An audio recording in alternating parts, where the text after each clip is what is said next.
रामबाण धनाशी संबंधित समस्या. असे म्हटले जाते की भगवान विष्णूला हळदी अतिशय प्रिय आहे. गुरुवारी हळदी दान केल्याने भगवान विष्णू प्रसन्न होतात. तसेच लक्ष्मी देवीची कृपा देखील आपल्यावर राहते. असे केल्याने धनाशी संबंधित सर्व समस्या दूर होतात.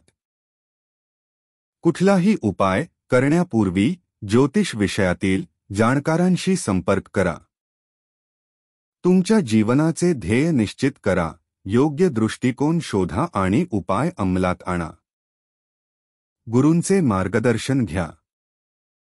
प्रत्येकाला समस्या आणि दोष असतात, परंतु योग्य दृष्टिकोन आणि व्यापक विचार आपले जीवन अधिक महान बनवेल आणि त्याच वेळी ते आपल्या पुढच्या पिढ्यांसाठी उपयुक्त ठरेल. तुम्हाला चांगले आणि निरोगी आयुष्याच्या शुभेच्छा. श्री गुरुचरित्र अध्याय 1. नित्य गुरुचिंतनाने संपूर्ण जीवन मंगलमय होते.